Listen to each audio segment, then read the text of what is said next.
Usuários do IP reclamam de falta de atendimento e dificuldade para agendar consultas através do plano de saúde. Sem nenhum caso de fuga registrado, o SUSEP considera positiva primeira avaliação do monitoramento eletrônico de presos. O livro Fora da Prateleira. Uma feira na Praça Central de Guaíba facilita o acesso da população à literatura. Comissão Especial da Assembleia colhe últimas propostas para texto que atualiza leis contra incêndio no Rio Grande do Sul. Este é o Jornal da TVE que já está no ar. Boa noite. Boa noite. Usuários do plano de saúde do IP têm encontrado dificuldades no atendimento e também para agendar novas consultas. De um lado, médicos reclamam dos baixos valores pagos pelo Instituto, mas do outro, o Estado garante que os repasses estão dentro da média do mercado. Pacientes segurados pelo IP em Gravataí reclamam da demora na marcação de consultas com especialistas e até na recusa de novos pacientes por parte dos médicos. Eu tive a minha ginecologista por mais ou menos 15 anos, ela se descredenciou e eu não consigo um novo médico porque eles alegam que não estão pegando pacientes novos. Normalmente, quando a gente procura algum especialista novo, como psiquiatra, neurologista, endocrinologista, eles dizem que por nós não termos fichas antigas com eles, eles não estão mais atendendo. E a gente está levando 3 meses para marcar consulta com um especialista, que é o que eu estou procurando, o endócrino, né, o que tem em Gravataí, e eles alegam que é muita procura para poucas vagas que eles abrem para o IP. Segundo o sindicato médico, há um descontentamento geral por parte dos profissionais quanto à remuneração oferecida pelo IP. Os médicos vão ficando descontentes, os procedimentos pagam muito pouco, realmente um quadro muito preocupante. E é da gente antever que vão começar a ter lacunas no atendimento do IP, principalmente no interior, especialidades em que os médicos não vão mais ter interesse em atender IP, e aí as pessoas vão ter que procurar o SUS. A direção do IP diz que a adesão de médicos ao sistema é alta. Além disso, eles devem atender a um número mínimo de consultas mensais para permanecer cadastrados. O médico pode disponibilizar a sua agenda por um número X de consultas. É claro que quando ele se credencia, o IP analisa se o volume de consultas que ele disponibiliza é interessante para o IP. Se nós pegarmos na nossa proporção, que nós temos de médicos descredenciados nos últimos meses, que foram 27 total, comparar com o número de que pediram credenciamento, que são mais de 400 médicos, então tu vê a relação. 27 se descredenciaram e 400 pediram credenciamento.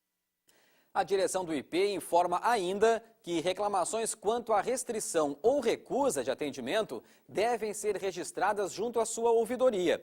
O telefone é o 0800 51 77 97.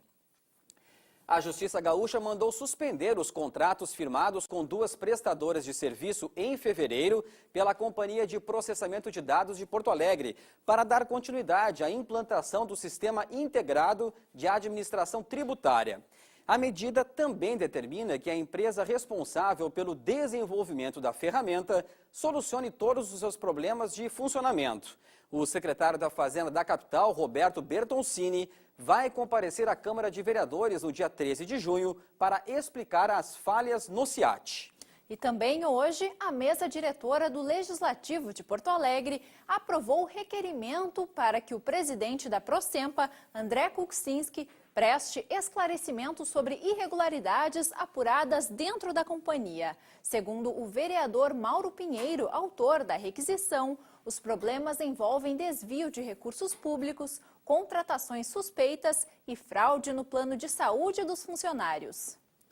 Depois da polêmica em torno do corte das árvores na usina do gasômetro, foram retomados nesta manhã em Porto Alegre os trabalhos de duplicação da Avenida Beira Rio. A obra acontece na confluência das avenidas João Goulart e Loureiro da Silva. Desde a quinta-feira passada, Os funcionários operam na limpeza da área onde foram retiradas 57 árvores. A Prefeitura da capital alerta os motoristas para o estreitamento da pista na região da usina do gasômetro, o que prejudica a circulação de pedestres e ciclistas entre os parques Marinha do Brasil e Harmonia, além de afetar o trânsito. A previsão é de que o trabalho seja concluído entre abril e maio de 2014. O Exército divulgou hoje o balanço da maior mobilização já realizada pelo governo brasileiro nas fronteiras do país. A Operação Ágata 7 compreende um conjunto de ações integrando as Forças Armadas e vários ministérios. Depois de 15 dias da Operação Ágata 7 na região sul, as equipes do Exército, Marinha e Aeronáutica já apreenderam mais de 9 toneladas de maconha e 381 quilos de outras drogas, como cocaína, crack e haxixe. Também foram encontradas 55 armas, incluindo fuzis, quase 10 mil metros de cordel explosivo e 855 quilos de explosivos. Até o momento, 20 pessoas foram presas. Nós fizemos ações dinâmicas e flexíveis, ou seja, nós não ficávamos parados num local só. As nossas ações foram orientadas pelo trabalho de inteligência, então não foram aleatórias. A inteligência trabalhou antes e orientava esse trabalho.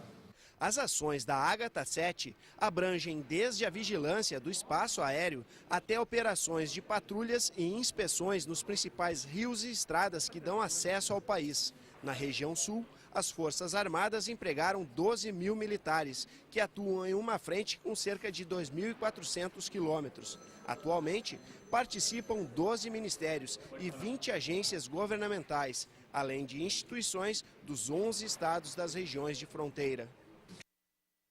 Mesmo com um dia a menos, o número de mortos em acidentes de trânsito nas estradas gaúchas durante o feriadão de Corpus Christi desse ano cresceu em relação a 2012. Conforme balanço da Operação Viagem Segura, foram 20 óbitos entre a 0 hora de quarta-feira e a meia-noite de domingo, contra 15 no ano passado, mesmo com um significativo aumento na fiscalização. Segundo o Detran, a média de abordagens cresceu 30% em 2013, totalizando 110 mil veículos. O principal destaque foi o aumento de 360% nos testes do bafômetro, que chegaram a 1.800. Também foram registradas 13.200 infrações de trânsito, com mais de 2.000 automóveis e 340 habilitações recolhidas. Veja depois do intervalo. SUSEP avalia como positiva a primeira semana de vigência do uso de tornozeleiras eletrônicas no estado. Passados quase 7 dias, o sistema de monitoramento de presos do estado recebeu avaliação positiva da SUSEP. A meta é chegar a 1.000 apenados com tornozeleiras eletrônicas até o final do ano na região metropolitana de Porto Alegre. Até agora, 12 presos estão usando a tornozeleira eletrônica. Os apenados dos regimes aberto e semiaberto são de Porto Alegre, Gravataí e Canoas. Nesta quarta-feira, o sistema de monitoramento completa uma semana de operação. Por enquanto, nenhuma ocorrência foi registrada. As vantagens são inúmeras. Começamos pela condição de recuperação dessa pessoa, né, que nós tiramos ela daquele meio, né, do presídio, onde ele sofre uma série de violências, um acréscimo, né, muito grande em termos de segurança para a sociedade. Por quê? Porque hoje nós temos em torno de 5.000 a 6.000 presos trabalhando diariamente na rua, sem acompanhamento. O monitoramento acontece nesta sala da SUSEP 24 horas por dia. Pela tela do computador, é possível acompanhar todos os passos do preso. A pulseira do equipamento contém um cabo de fibra ótica. Se romper, um alarme dispara e o apenado deverá voltar ao regime fechado. Desde o início do ano, 26 presos dos regimes aberto e semiaberto foram mortos no Rio Grande do Sul. A proposta é que com o uso da tornozeleira haja a diminuição desse tipo de assassinato, além da redução da reincidência de crimes. Acreditamos que até o final do ano estaremos monitorando em torno de 1.000 presos aqui, né? E eu tenho certeza que vai ser muito positivo o programa e acredito, com base no que aconteceu em outros países, que a redução da reincidência criminal vai cair em pelo menos 50% nos próximos anos.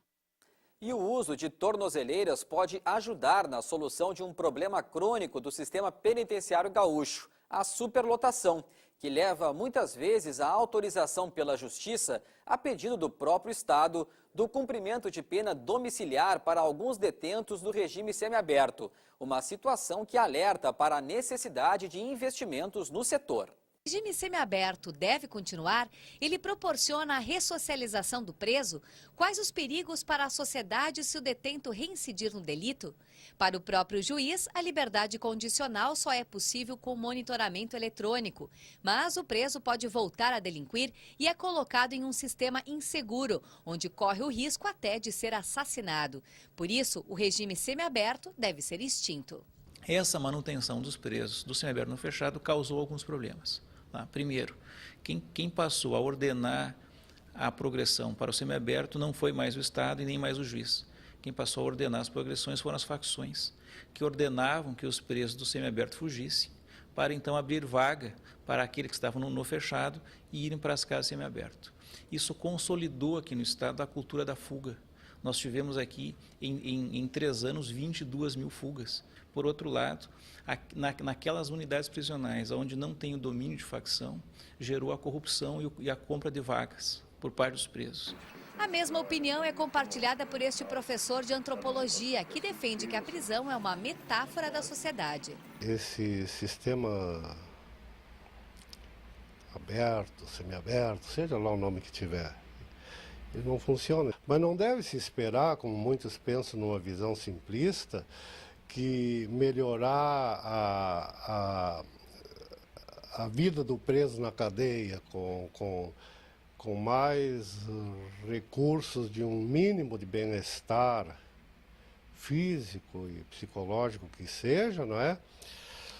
É a solução, em função do objetivo que se propõe o sistema prisional, objetivo oficial, que é recuperar o preso, não é? Já para a Superintendência de Serviços Penitenciários do Estado, o regime semiaberto, controlado pelo Estado a partir de agora através de tornozeleiras eletrônicas, é eficiente. Apesar de 67% dos detentos serem reincidentes, segundo a própria SUSEP. Nós acreditamos que o semiaberto, desde que nós tenhamos condições de controlá-lo, que consigamos botá-los os presos a trabalhar ou a estudar, a gente consegue dar uma execução de pena muito mais efetiva. A partir do momento que ele está 24 horas monitorado, a gente tem a possibilidade de verificar onde ele está, no momento que ele está e o que ele está fazendo, né? Então, assim, não se perde o controle efetivo do preso durante as 24 horas por dia. O governo do estado criou um grupo de trabalho para acompanhar a polêmica em torno da extração de areia no Rio Jacuí.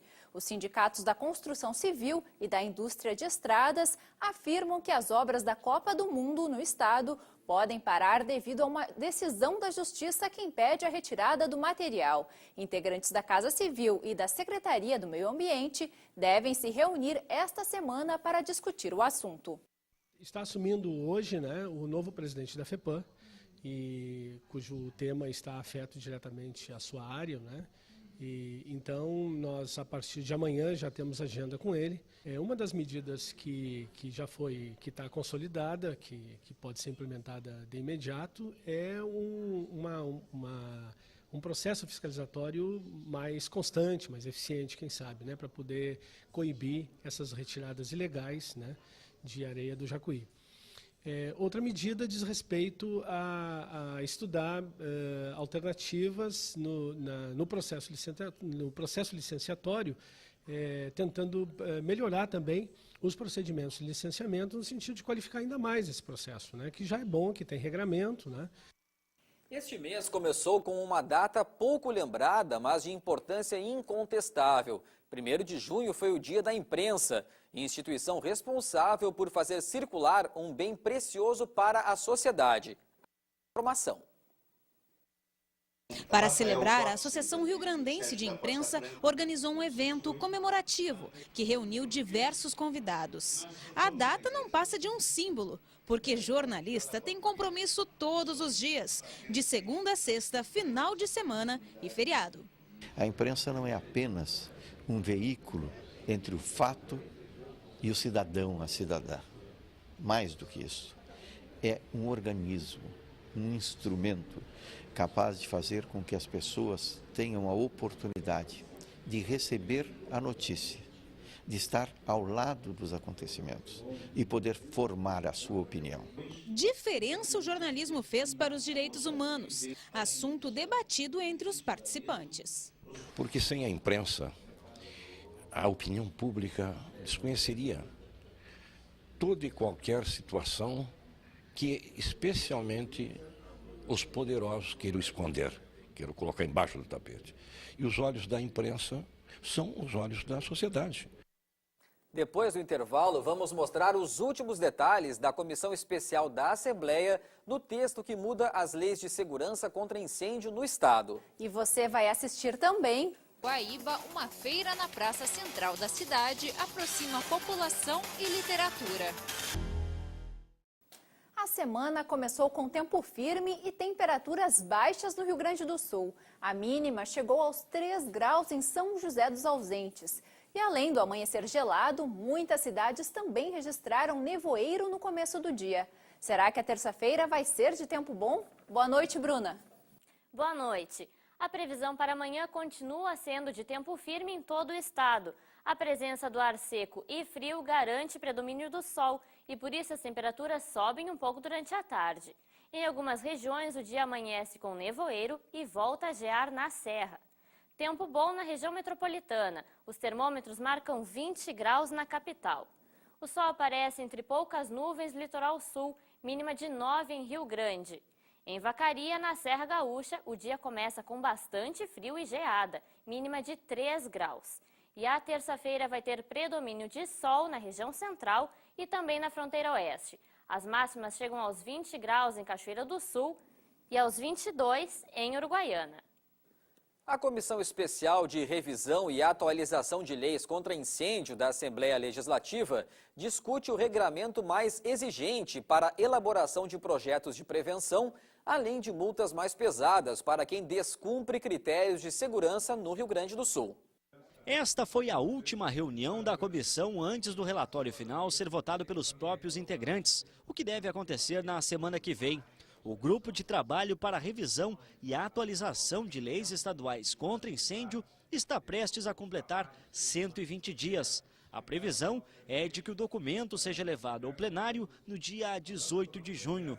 A partir disso, começa o processo para a aprovação da nova lei. Uma indústria, por exemplo, de 700 metros quadrados, com um pavimento, e nessa indústria você produz gelo, e tiver uma outra indústria de 700 metros quadrados, um pavimento único e produzir fogos de artifício, o projeto para as duas indústrias são absolutamente iguais. Por quê? Porque ele só leva em conta área e altura. Então, a partir de agora, vai levar em conta área, altura e, além disso, o número de pessoas que estará dentro da edificação, a ocupação e uso para a edificação, a questão do controle de fumaças e, fundamentalmente, essa novidade que é a carga de incêndio. Móveis, por exemplo, equipamentos, enfim, materiais de construção, aquilo que serve para você ornamentar e organizar essa estrutura, tudo aquilo que está dentro da edificação e que tem potencial calorífico. E no Parlamento Gaúcho, estudantes participaram hoje de mais uma edição do projeto Deputado por um Dia, uma experiência que valorizou a responsabilidade do trabalho legislativo e destacou a importância do combate ao crack. A deputada por um dia, Thaís Andrioli, da Escola Municipal Olavo Bilac de Doutor Ricardo, protocolou um projeto que institui a Hora da Leitura nas escolas estaduais. Entre as lições que aprendeu para fazer um bom projeto está coletar opiniões. Foi discutido muito, a gente juntava as turmas com os professores, a gente discutia bastante. São 55 deputados por um dia que se inteiraram das ações na Assembleia Legislativa e procuraram entender o ofício. O peso que carrega é muito grande, a responsabilidade é muito grande, é tudo muito sério, é tudo muito novo para a gente também. Esta foi a 41ª edição do Deputado por um Dia. Até agora, o programa já envolveu cerca de 48 mil pessoas. Os alunos também participaram da palestra A Música contra o Crack, do deputado Mano Changes. O grande problema do crack, óbvio, além da dependência bárbara, além de transformar a pessoa num cidadão que não tem condições de trabalhar, que não tem condições de estudar, que não tem condições de fazer nada, a não ser ficar 24 horas por dia em função do crack, a gente quer mostrar que o crack é uma epidemia e que não basta dizer não, e que não pode ser careta falar mal do crack. O cara que está falando mal do crack, ele está afastando o eixo de violência social de perto dele. A cultura na praça é o tema da Feira do Livro de Guaíba, aberta no final de semana. E para incrementar a mostra deste ano, a Praça Gastão Leão, que abriga as 16 bancas de livreiros junto à estação hidroviária, foi completamente reformada. Esta é a 24ª edição da feira, que neste ano espera um público de aproximadamente 20 mil pessoas durante os 9 dias de realização. Além de espaços temáticos, a programação tem foco nos adolescentes. Em função das nossas experiências, a gente viu que a gente teria que conquistá-los ainda mais. Então, por isso que foi criado o cyberespaço, o blog, para que eles tenham contato com o autor e já queiram deixar uma mensagem, né, no espaço do escritor. Então, é sempre inovar e conquistar cada vez mais o público para consumir a cultura, né? Teatros, várias coisas. E é interessante que a gente pode conhecer mais os escritores. Muito bom as músicas que ela cantou. Histórias que eu não sabia, nunca ouvi falar, livros interessantes para eu ler, um monte de coisa. Aqui a gente tem as culturas, os livros, e a gente pode conhecer o que mais os nossos antepassados falaram para nós, tipo as histórias antigas, e é muito legal a gente conhecer uma cultura nova, né? Hoje pela manhã, as histórias cantadas de Denise Rosa despertaram a curiosidade e arrancaram boas gargalhadas dos jovens e das crianças. E para quem gosta de tecnologia, o cyberespaço é o lugar certo. Além de 2 robôs que interagem com a garotada, também foram disponibilizados computadores com internet. Tem pessoas que não têm muito acesso, né? Elas podem vir aqui e tal. Acho que é um lugar legal, assim, para vir, né? Uma diversão. Toda a volta da feira tem acesso Wi-Fi, liberado pela Insight. O visitante também pode conferir as tendas temáticas, a Bebeteca e a Praça Gastão Leão, conhecida como Praça da Bandeira, que é o cenário tradicional da feira e foi toda revitalizada, ganhando novo projeto paisagístico. Além da diversidade de obras literárias, a programação da feira também traz sessões de autógrafos, teatro e shows musicais todas as noites. A gente pensou assim na questão essencial de uma feira do livro, né, que é trabalhar a leitura, trabalhar o livro. E pensando nisso, a gente trouxe toda uma programação onde os espetáculos de teatro, os shows musicais tenham algum link com essa questão. Tem uma tenda voltada para o meio ambiente, tem tenda para projetos literários, tem uma outra tenda que ficou a cargo da mobilidade urbana, que são vários trabalhos voltados para o nosso público que vai estar aqui presente aqui na feira. São 16 bancas à disposição do consumidor e os livreiros esperam um incremento de pelo menos 20% nas vendas em relação ao ano passado. Nossa expectativa para esse ano é muito boa, porque aumentou as barracas, tem mais barracas, e os livros também, os livros estão melhores porque tem bastante literatura para as crianças, diversidade de livros é bastante. A primeira venda o meu colega fez um valor X, eu dobrei a venda e agora a gente quer triplicar a venda, né? Muito legal, os preços são acessíveis. E os livros são muito bons. A gente está aproveitando. Eu adoro ler, né? Contar historinha. Nós vamos encerrar o jornal de hoje mostrando o resultado de um trabalho realizado durante o final de semana por artistas gaúchos de outros 10 estados brasileiros e também do exterior. O Festival de Arte Urbana cobriu os 2 quilômetros de muros da Fundação Pão dos Pobres em Porto Alegre com novas obras de arte. As imagens são do nosso colega Paulo Gomes. O Jornal da TVE termina aqui. Mais informações você acompanha nesta terça-feira no TVE Notícias. No Jornal da TVE, primeira edição, ao 12h30. Nós voltamos amanhã, às 7h30 da noite. Uma boa noite para você. Uma boa noite e até amanhã.